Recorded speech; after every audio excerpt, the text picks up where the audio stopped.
కేసీఆర్ గారి నాయకత్వం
జోహార్ జోహార్ తెలంగాణ అమర వీరులకు జోహార్ జోహార్ తెలంగాణ అమర వీరులకు జోహార్ జోహార్ తెలంగాణ అమర వీరులకు జోహార్ జోహార్ తెలంగాణ అమర జై తెలంగాణ జై తెలంగాణ.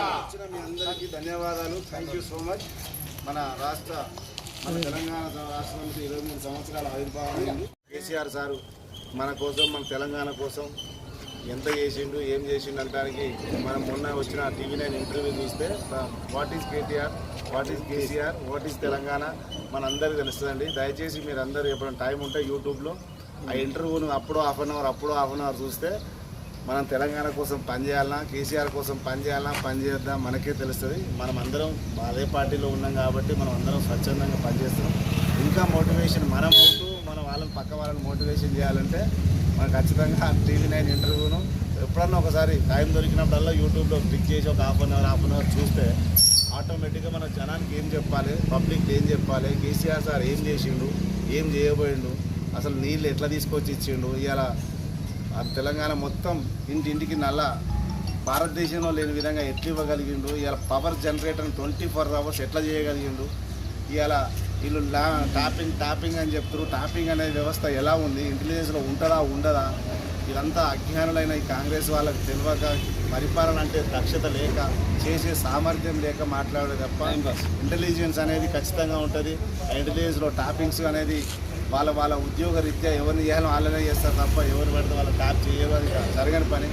ఇదంతా కావాలని ఉన్న పథకాలను ఎగ్గొట్టడానికి రేవంత్ రెడ్డి గారు ఆడే పెద్ద డ్రామా. కాబట్టి మనం కూడా దాన్ని క్షుణ్ణంగా నేర్చుకోవాలంటే ఇలా కేసీఆర్ చేసి ఒక్కటేసారి మనం అందరం గుండె నిండా నింపుకొని ఆలోచించేది. ఇలా కేసీఆర్ సార్ తన బిడ్డ జైల్లో ఉన్న తనను అనగాని మాటలు అంటున్నా ఏనాడు అధైర్యపడక తన కాలు విరిగినా మళ్ళీ లేచి తన ఉద్యమంలో ఉపెత్తున లేచి ఇలా బస్సు యాత్ర చేస్తున్నంటే ఈ ఏజ్లో మనమైతే అందరం మనం ఆలోచించాలి. ఎందుకంటే మన వంతుగా మన ఇంటి నైబర్స్ మన ప్రాంతం వరకు మనం చేస్తే చాలు. సార్ రాష్ట్రం మొత్తం చూస్తాడు.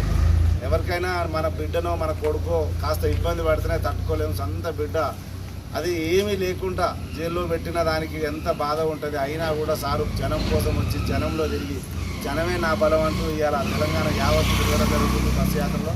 దాంట్లో జన చైతన్యం వచ్చింది, మార్పు వచ్చింది, పల్లెల్లో మార్పు వచ్చింది.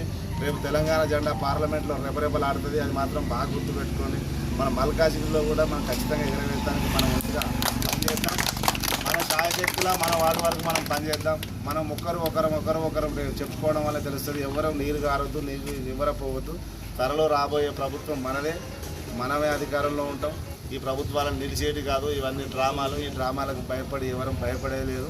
ఒకవేళ పార్లమెంట్ ఎలక్షన్ తర్వాత టీఆర్ఎస్ పార్టీ ఎంత పుంజుకుంటుంది, ఎంత సక్సెస్ఫుల్గా ఉంటుందో మనందరూ తెలుస్తాయి. మనం అన్ని కులాలను, అన్ని మతాలను, అన్ని వర్గాలను కలిసిపోయి ఎవరికి ఇబ్బంది కాకుండా పాలించిన ఏకైక పార్టీ తెలంగాణ కేసీఆర్ సర్కార్.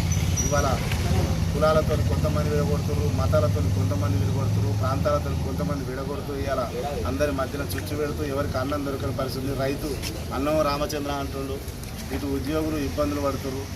ఏమనంటే లోపల కంపు కథలు చెప్తారు తప్ప ఏది చక్కగా లేదు. పవర్ చక్కగా లేదు, వాటర్ చక్కగా లేదు, ఇరిగేషన్ చక్కగా లేదు, రైతు బంధు లేదు, రైతు పథకం లేదు, రైతు బీమా లేదు, కనీసం షాదీ ముబారక్ కళ్యాణ్ లక్ష్మీనారాయణ చెక్కులు కూడా పాస్ చేసే పరిస్థితి లేదు. అంత దౌర్భాగ్యం ఉంది. కాబట్టి మనం అర్థం చేసుకొని ఇదే మన పబ్లిక్లో చెప్పాలని కోరుకుంటున్నాం. వచ్చిన మీ అందరికీ ధన్యవాదాలు. మనం